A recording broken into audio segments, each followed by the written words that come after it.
Janapriya upscale 2 BHK 45 lakhs, 3 BHK 60 lakhs మాత్రమే. సితారా సైనిక్పురి.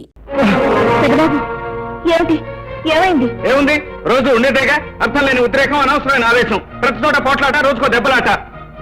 ఒరే చిన్నబాబు, ఏమిట్రా ఇది? వాడు అసలే సంసారంతో సతమతమైపోతుంటే ఎందుకు వాడిని అలా బాధ పెడతావు? నేనేం చేశాను? ఆయన ఏమైనా బాధ పెట్టానా, హింసించాను? లేదు, నన్ను సుఖ పెడుతున్నావు, దేశాన్ని ఉద్ధరిస్తున్నావు. రైట్, నీకు ఇంట్లోకి వెళ్ళడం ఇష్టం లేకపోతే మానే, అంతేగాని రోజు నాకు తెల్లంపు తేవద్దు. బాబు, వాడికి ఏదైనా ఉద్యోగం ఇప్పించకూడదు? చేయడుగా. వాడికి ఉన్న ఆ గోల్డ్ మెడల్ తోనూ, ఆ సర్టిఫికెట్ తోనే రావాలి ఉద్యోగం. అవును, అలా వచ్చినప్పుడే చేస్తాను. వస్తుందిరా. ఈ ప్రపంచమే నీ కోసం మారిపోతుంది. అన్యాయం, అవినీతి అంతరించిపోతాయి, లంచాలు, సిఫార్సులు మాయమైపోతాయి. అయ్యా ధర్మరాజు గారు అంటూ ఉద్యోగం నేరుగా నీ ఇంటికి వచ్చి వరిస్తుంది.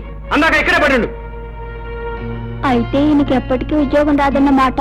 ఇంట్లోనే కూర్చోవాలి.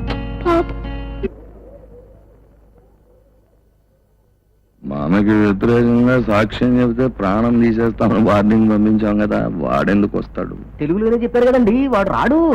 వేచి చూడాలి.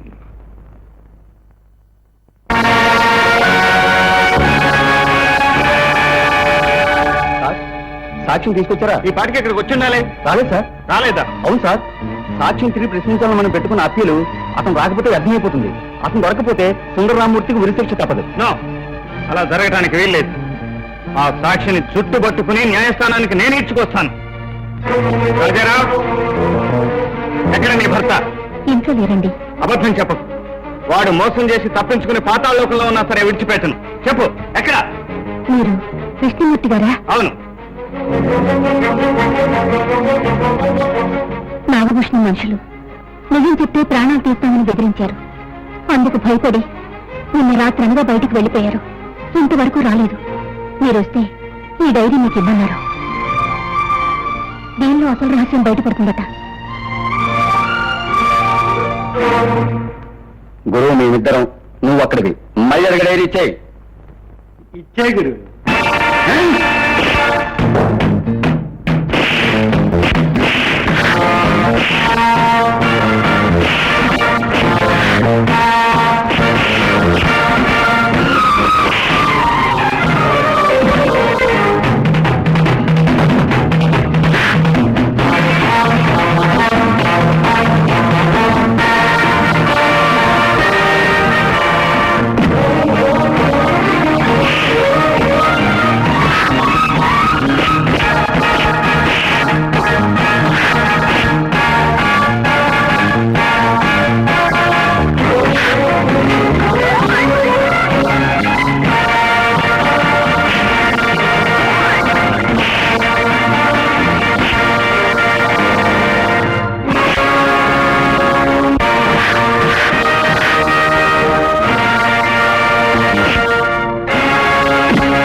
రాజారావు, రాజారావు. అమ్మా, టైం అయిపోయింది, ఇంకా లాభం లేదమ్మా. ఇదిగో సార్ డైరీ. ఈ కేసు కావాల్సిన ఆధారాలన్నీ ఇందులో ఉన్నాయి. మెలాడ్, కోర్టు వారి ఈ డైరీని పరిశీలిస్తే సాక్ష్యాలు దొరుకుతాయి. పరిశీలించవలసిందిగా కోర్టు వారిని కోరుతున్నాం. ఎస్. కనుక ముద్దాయి సుందరరామూర్తి దోషిని ప్రాసిక్యూషన్ వారు నిరూపించలేకపోయారు. లభించిన సాక్ష్యాధారాల వల్ల సుందరరామూర్తి నిర్దోషిని నిర్ణయించి విడుదల చేస్తున్నాం.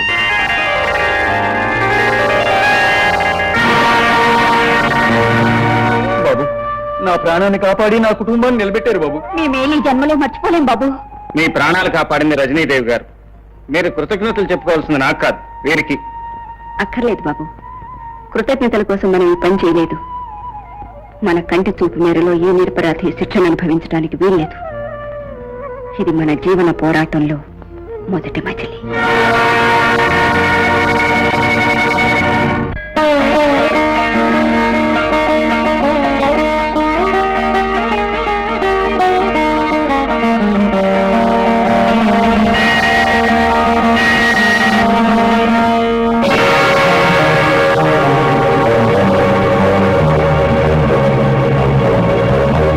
ఏం రాజమ్మ, ఏం భూషయ్యా, రజనీదేవిగా పేరు మార్చుకుని నగరాన్ని రక్షించే ధర్మదేవతవైపోయావా?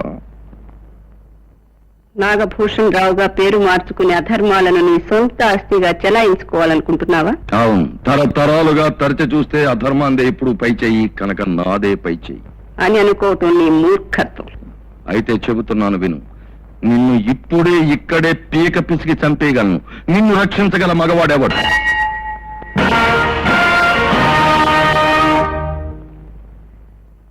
ఆ భగవంతుడి అస్తిత్వానికి పూజారి కర్మసాక్షి, నా ప్రాణం కాపాడటానికి ఈ కృష్ణమూర్తి ఆపద్ధర్మ సాక్షి. వీడా వీడా నిన్ను కాపాడగలిగేది? అటు చూడు. వేదే నాగభూషణం, అర్జునుడొక్కడే 11 అక్షోణుల సైన్యాన్ని గడగడలాడించాడు, మర్చిపోకు. అది చూస్తాను. రాయ్, దీన్ని తీసుకెళ్ళి మన కారులో పడాయినరా.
నాగభూషణం, నువ్వు రజనీదేవి గారిని గొంతు బిసికి చంపుతానన్నావు. కానీ నేను నిన్ను పట్టుకోకుండానే, నీ ఒంటి మీద చేయి వేయకుండానే గుండె చంపుతాను. జాగ్రత్త.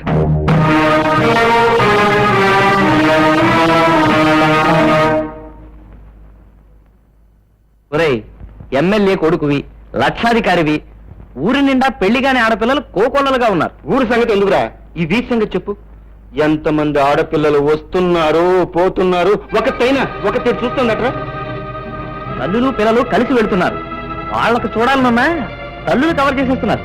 అందుకే గురు, తల్లు లేకుండా పిల్లలు పుట్టిస్తున్నారు. మరి ఏదిరా నా ఫీజు? దేనిరా?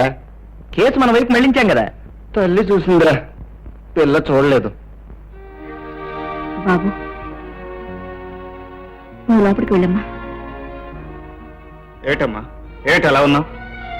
బాబు, ఈడొచ్చిన పిల్ల ఇంట్లో ఉందని మనకు గుర్తు లేకపోయినా లోకం గుర్తు చేస్తుందయ్యా. ఇప్పుడు ఎవరేమన్నారమ్మా? ఒకరన్నారని కాదు బాబు, ఏ వయసులో జరగవలసింది ఆ వయసులో జరగాలి. ముందు దానికి వెంటనే ఒక సంబంధం చూడు. నేను ఆ ప్రయత్నంలోనే ఉన్నానమ్మా. నా స్నేహితుడికి ఉత్తరం రాశాను. 2 రోజుల్లో సమాధానం రావచ్చు. తమ్ముడు ఉద్యోగమే పెద్ద సమస్యగా తయారైందమ్మా. అదేం పెద్ద సమస్య కాదు. సిఫార్సులు లంచాలు ఇచ్చుకోగలిగితే ఈ రోజే ఉద్యోగం దొరుకుతుంది. ఆ నీచం నాకొద్దు. ఈ ప్రపంచంలో బ్రతకడానికి తెలివొక్కటే చాలదురా, లౌకికం కూడా కావాలి. వెళ్ళిన ప్రతి చోట నీకు ఇష్టమైందే ఉండదు. దొరికిన దాన్ని మన ఇష్టం వచ్చినట్టు మలుచుకోవాలి. ఆత్మాభిమానం చంపుకుని బతకడం నాకు చేత కాదు. ఈ రోజే నా ఆఖరి ప్రయత్నం. నా చదువు నన్ను బ్రతికిస్తుందో, ఈ సమాజం నన్ను చంపుతుందో ఈ రోజే తేలిపోవాలి.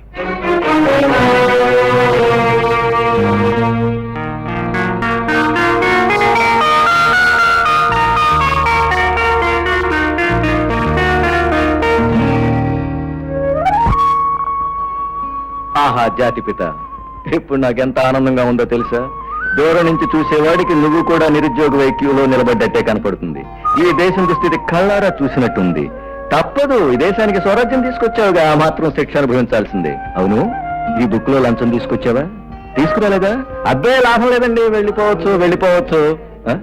అదేమిటి అందరూ వెళ్ళిపోతున్నారు? ఏమండి, హలో హలో, ఏమిటండి అందరూ వెళ్ళిపోతున్నారు? ఇది కూడా లంచాల రాజ్యమేనా?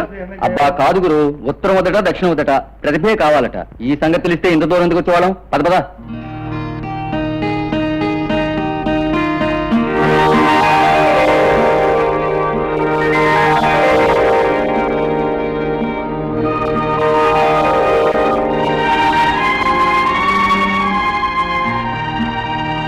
Good morning.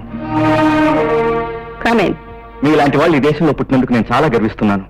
మీలాంటి వాళ్ళు ఊరికొక్కరున్నా, కనీసం జిల్లాకొక్కరున్నా ఈ దేశం బడుగు దేశాల లిస్టు నుంచి భారీ దేశాల లిస్టులోకి వెళ్తుంది. మీరు భట్రాజులా? ఇది నా 61వ ఇంటర్వ్యూ మేడం. ఇంతవరకు ప్రతి ఆఫీసులో గొడవ పెట్టుకోవడమే గానీ ఇంత ప్రశాంతంగా మాట్లాడారు. This is the first time. ఇప్పుడు మాత్రం మీ అభిప్రాయం ఎందుకు మార్చుకోవాల్సి వచ్చింది? ఎందుకంటే మన దేశంలో చాలా మంది ఉపన్యాసం చెప్పొద్దు. ఉపన్యాసాల వల్ల ఉదర పోషణ జరగదు, ఉద్యమాలతో ఉన్న ఊపిరి నిలవదు.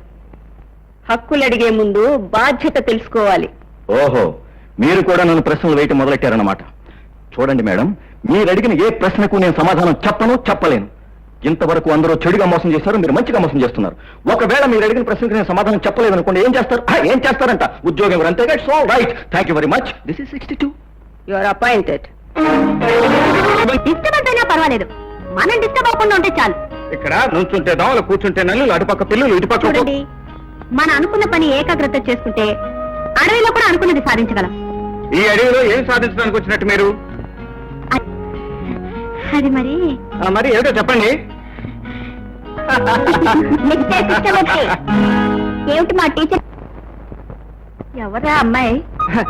అమ్మా, ఈవిడ ఈ అమ్మాయి అమ్మా. మిస్టర్ కృష్ణమూర్తి, మీరు చెప్తారా నన్ను చెప్పమంటారా? She my teacher. Success, grand success. ఈ జీ మురార్ అంటే ఏమిటో నిరూపిస్తానని చెప్పానుగా. I proved it. అబ్బా ఏంటన్నయ్యా, మెల్లి చెప్పు, దగ్గరే ఉన్నాగా. నీల్ ఆర్మ్స్ట్రాంగ్ చంద్రుడి మీద అడుగుపెట్టిన క్షణం ఎలా ఫీల్ అయ్యాడో గానీ ఈ రోజు ఈ జీ మురార్ ఎంతకన్నా గొప్పగా ఫీల్ అవుతున్నాడు. ఎందుకో తెలుసా? ఉద్యోగం దొరికింది కాబట్టి. ఏంటి, నీకు ఉద్యోగం వచ్చిందా? ఛీ, అసలు నా జాతకంలోనే తప్పుంది. ఏమిటో చూపు, వడ్రాలేదో బెడ్ని కన్నట్టు. నాకు ఉద్యోగం రాకూడదా? వస్తే తప్ప? మీరే చెప్పండి. అవును, ఎందుకు మీరెవరు? ఎవరైనా పర్లేదులేండి, నాకు ఉద్యోగం రావడం నేరమా? ఆయన గోల్డ్ మెడలిస్ట్ అండి, గోల్డ్ మెడలిస్ట్. ఇప్పుడు వచ్చింది కదండి. థ్యాంక్స్. ఎంత చల్లని మాట చెప్పావు నాయనా. నీ కష్టాలన్నీ గట్టెక్కే, ఇకనైనా ప్రశాంతంగా ఉండు. నాయనా, అర్చన పాడు చెప్పు. లేదు, ఈ ఇంటి బాధ్యత నేను తీసుకుని మిమ్మల్ని అందరినీ సుఖపెట్టిన తర్వాతే నాకు ఆనందం. ఒరే బుజ్జిగా, ఈ రోజు నుంచి ఇంట్లో సంపాదించేది ఒక చేయి కదరా, 2 చేతులు.